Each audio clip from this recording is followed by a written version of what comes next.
Olá pessoal, tudo bem? Eu sou o pastor Antônio Júnior e hoje eu estou aqui com o meu tio Mariano Bícego.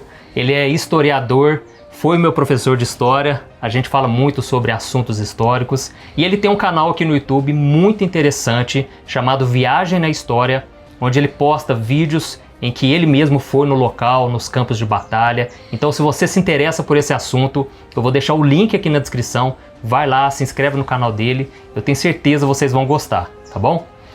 Mariano, esses dias você me apresentou uma série muito interessante sobre a guerra do Yom Kippur. E foi por isso que eu chamei você aqui para a gente bater um papo sobre esse assunto. E eu queria que você explicasse do grande milagre que Deus fez no povo de Israel durante uma guerra. Eu acredito que talvez a maioria de vocês não saibam desse milagre que Deus fez.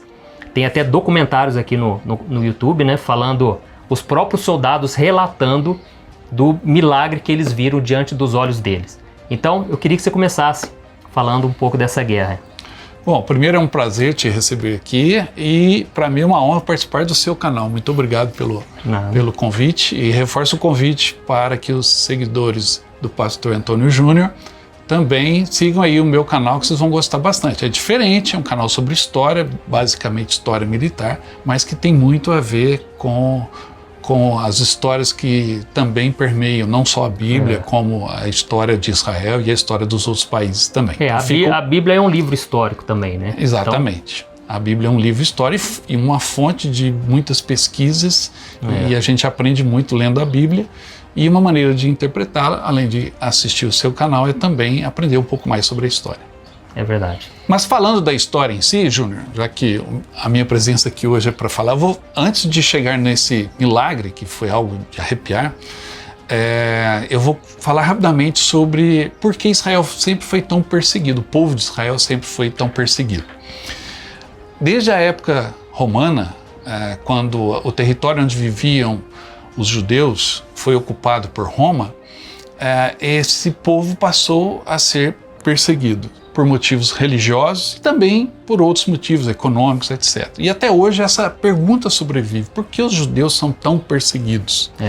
Após a diáspora, que foi o episódio quando os romanos expulsaram os judeus da terra deles e eles se espalharam pelo mundo e chegaram à África, à América, e tiveram que sobreviver sem ter um país, sem ter uma terra própria, eles passaram a viver em outros países. E com isso eles passaram a acumular a riqueza e guardar a riqueza, e até eles são acusados de avareza, por conta de que eles tinham que sobreviver. Então eles tinham que ter posses, seja dinheiro, seja joias, sejam outros objetos de valores, para poder, numa emergência, garantir a sua sobrevivência. Então, com isso, os judeus passaram a ser pessoas que dentro das sociedades que os aceitavam, ou outras em que eles viviam escondidos, eles amealhavam riquezas e passavam a sobreviver e até se destacar dentro dessas sociedades.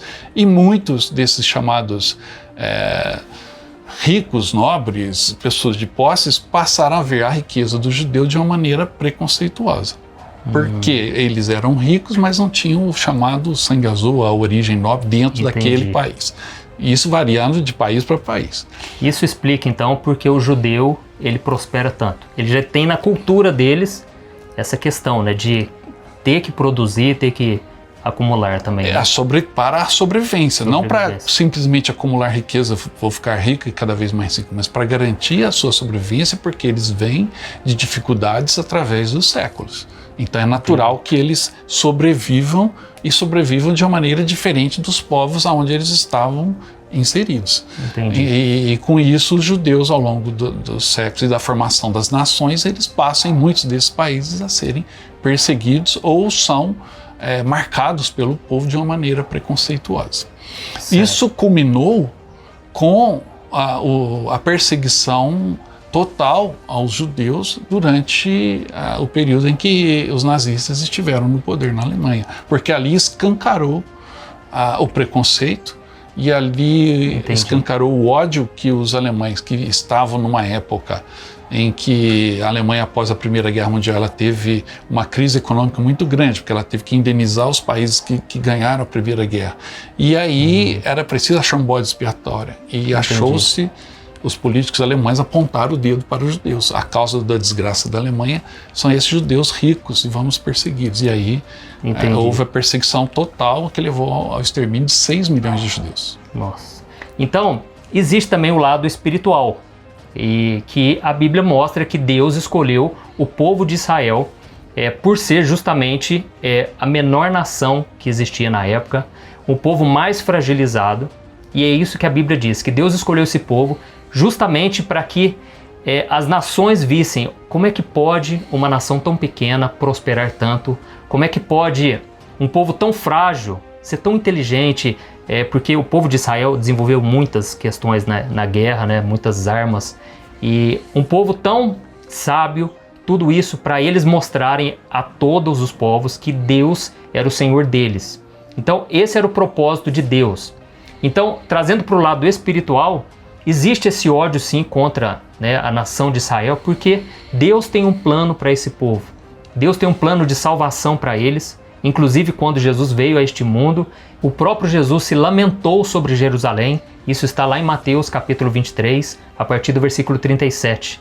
E ele falou: ó Jerusalém, quantas vezes, né, eu quis te ajuntar como uma galinha ajunta os seus pintinhos debaixo de suas asas, e você não quis. Você apedrejou os profetas, você calou a voz do Espírito Santo, e agora a casa de vocês vai ficar deserta até o dia que vocês clamarem: bendito é o que vem em nome do Senhor. Então o diabo, ele conhece, ele não sabe todos os planos de Deus, mas ele sabe pelas Escrituras que Deus tem um plano de salvação para esse povo, e vai ser quando Israel estiver totalmente encurralada. Então, onde não houver mais saída, nós acreditamos que será na grande tribulação. O inimigo, né, Satanás, a besta, vai juntar todas as nações contra Israel, e então eles vão clamar, e vai ser naquele momento que Jesus vai voltar. Então, existe sim um ódio, né, que na verdade é o inimigo que vai colocando na mente das pessoas, porque nós sabemos que o príncipe deste mundo não é Deus, é Satanás, foi o que o próprio Jesus disse. E é por isso que ele se levanta tanto contra esse povo. Por quê? Se o povo de Israel for totalmente aniquilado, então Jesus não volta. Então o diabo, ele quer frustrar os planos de Deus, mas nós sabemos que Deus é soberano, Deus está no controle de tudo e ninguém pode frustrar os planos de Deus. Amém? Então, Mariano, vieram os nazistas, como você falou, com aquele ódio brutal contra os judeus e tentaram exterminar todos, mas nós sabemos que não acabou novamente o povo de Israel. Apesar de ser um povo pequeno, sobreviveu, né? E aí o milagre que eu queria, né, que eu quero trazer para vocês aqui, que aconteceu, eu queria que você explicasse o que aconteceu a partir dali. Após o final da Segunda Guerra, com a derrota dos alemães, foi criada a ONU, a Organização das Nações Unidas, que é um órgão que cuida de todos os planetas. Teoricamente, eles se sentam à mesa para negociar. Uma das primeiras imposições da ONU foi a criação do Estado de Israel. Aonde? Onde os judeus originariamente viviam. Só que aí já existiam outros povos habitando aquela região, os palestinos, os muçulmanos, e enfim, houve uma reação muito forte quando a ONU criou o Estado de Israel. O Estado de Israel foi criado em 1948 e logo em seguida ele já foi atacado pelas nações árabes. Egito, Síria, Iraque, a Jordânia atacaram, que também foram criados a essa época. Essa região toda, até a Segunda Guerra Mundial, era controlada basicamente pela Inglaterra. Então a Inglaterra pegou um mapa, junto com os outros países que venceram a guerra, Estados Unidos, Rússia, etc., criaram o Estado da Jordânia, o Estado dos Emirados Árabes Unidos, a Arábia Saudita, e criou o Iraque, o Irã, e criou também o Estado de Israel. Só que esses povos árabes não aceitaram e atacaram Israel. Então Israel nasceu, a mesma coisa de um bebê recém-nascido já ter que lutar pela sua vida. Então ele nasceu já enfrentando essa coalizão árabe, em 1948, e aconteceram várias outras guerras. Israel foi atacado ou atacou várias outras vezes até os dias atuais. Uma das maiores lutas foi a Guerra dos 6 Dias, que aconteceu em 1967. Israel preventivamente atacou os egípcios e os sírios e os jordanianos antes que eles atacassem, porque eles estavam se mobilizando para isso. E em 1973 aconteceu um outro confronto, uma outra guerra, chamada Guerra do Yom Kippur. Yom Kippur é um dia sagrado para os judeus, é o dia do perdão. E em 1973, no dia 6 de outubro, Israel foi atacado de surpresa pelos egípcios que cruzaram o canal de Suez e invadiram o deserto do Sinai, que estava em possessão à época dos israelenses. E enquanto os sírios atacaram pelas colinas de Golã, que são as colinas na fronteira de Israel com a Síria, que consequentemente é uma posição alta, militarmente importante. Quem domina as colinas de Golã domina todo o território de Israel. Entendi. Então houve um ataque de surpresa contra as colinas de Golã. E ali aconteceram vários milagres. Aonde Israel estava despreparado. Total, era o dia do perdão, eles estavam em oração. Olha isso. E que é o que a minissérie Valley of Tears, que eu te indiquei, depois a gente vai deixar aí o link da série, é o que a minissérie mostra. Para quem não entende muito do assunto, um ótimo porto de entrada. Depois vai ler mais, pesquisar. Mas aí houve o ataque surpresa, no dia 6 de outubro de 73, e os israelenses tiveram que se virar. E você imagina, nas colinas de Golã, quase 2.000 tanques russos, tanques modernos, T-72, T-62, T-54, são tanques modernos que os soviéticos forneceram aos sírios, aos egípcios, aos jordanianos, aviões, tanques, para que eles destruíssem Israel, porque Israel passou a ser o maior aliado dos Estados Unidos. Os Estados Unidos, por ser uma nação de imigrantes, é óbvio que ele tinha muitas pessoas importantes, políticos, empresários nos Estados Unidos são judeus. A sua família se origina de povos judeus. Então, na criação do Estado de Israel, eles investiram muito recurso, porque é a missão, para eles, a missão divina. E os Estados Unidos eram os maiores aliados de Israel, então a Rússia, consequentemente, era a época da Guerra Fria, Estados Unidos de um lado, os comunistas e a União Soviética do outro. Então eles armaram os árabes, e os árabes atacaram Israel. E o ataque de surpresa chegou a um ponto que, se Israel perdesse as colinas de Golã, o Estado de Israel deixaria de existir, eles seriam aniquilados pelos árabes. E em um certo momento dessa batalha, nas colinas de Golã, as forças israelenses foram reduzidas a 3 tanques apenas, depois de 4 dias de combate, e mais de 300 tanques sírios se aproximavam desses 3 tanques. Bastava aniquilá-los e eles teriam acesso ao vale e invadiriam Israel totalmente, poderiam chegar a Jerusalém, Tel Aviv, de uma maneira fácil. O que aconteceu nesse momento?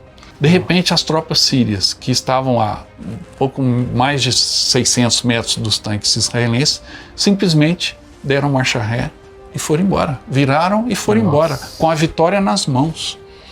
Nossa. E aí ficou a grande pergunta: por que os sírios fizeram isso? Por que eles não ganharam a guerra quando tinham a chance de destruir? Era a chance de acabar, destruir Israel, porque ali eles teriam acesso ao vale, e do vale chegariam em Tel Aviv, Jerusalém, e aí acabou. Se as colinas de Golã caíssem, Israel cairia. O que aconteceu? Após a guerra, eles foram entrevistar o comandante das tropas sírias. Por que vocês simplesmente não destruíram os três tanques e entraram vale adentro? Ele respondeu: quando a gente estava se aproximando, nós vimos muitos anjos voando sobre os tanques israelenses, e uma mão veio do céu, e fez o sinal para a gente parar. Então o que vocês queriam que a gente fizesse? Quando Deus manda a gente parar, a gente continua? Nós demos marcha ré e fomos embora. Nossa, então, olha que milagre, foi a mão, a providência, a mão divina que ali enviou os seus anjos para lutarem ao lado dos soldados israelenses, e o sinal de que era para parar. Esse foi um dos maiores e mais conhecidos milagres que ali aconteceram. Nós estivemos em Israel, eu estive visitando alguns desses campos de batalha. A hora que vocês se inscreverem no meu canal e começarem a assistir os meus vídeos, vocês vão ver que eu visito e conto as histórias desses locais onde os fatos aconteceram. Fica o convite aí. O Juninho o Júnior é um assíduo espectador, espero que vocês gostem também. E sempre a gente conta essas histórias. Mas ali em Israel você percebe isso, né? E não foi só essa história dos anjos que detiveram os tanques sírios. Teve também a história de uma companhia que estava se deslocando para tentar fechar uma brecha em que os sírios haviam penetrado, também nas colinas de Golã. E de repente o comandante para a sua tropa e fala: pessoal, a gente está num campo minado. Então eles estavam num terreno cheio de minas, que são aquelas bombas que você enterra no chão e se você pisar ela explode e causa morte. Então o comandante avisou: estamos num campo minado. O que as tropas fizeram? Deitaram no chão e começaram a escavar com a ponta da baioneta, porque se você tem o contato no detonador, a mina explode. Então os soldados estavam tentando achar um caminho, porque qualquer passo para a direita ou para a esquerda poderia levar à morte de um ou de vários. E um dos soldados começou a fazer uma oração muito profunda, um dos soldados israelenses, uma oração muito profunda. E no meio dessa oração, de repente, veio uma tempestade de vento muito forte, virou uma tempestade de areia. Os soldados então se agacharam e se protegeram do vento muito forte. E quando o vento passou, ele havia levado toda a areia que encobria as minas. Olha isso. As minas estavam todas expostas logo após a oração desse soldado. E aí, aqueles soldados israelenses conseguiram sair do campo minado preparado pelo inimigo. Então é uma outra história de um outro milagre que aconteceu também na guerra do Yom Kippur, nas colinas de Golã. Olha isso. Pessoal, é impressionante, né? Vocês viram nas imagens aí, o pouco, né, de conteúdo que tem disponível na internet. Mas é impressionante como é que Deus livrou o seu povo mais uma vez. Eu sei que muita gente, né, acaba dizendo: mas o povo de Israel hoje está tudo desviado, eles não reconhecem Jesus como o Salvador.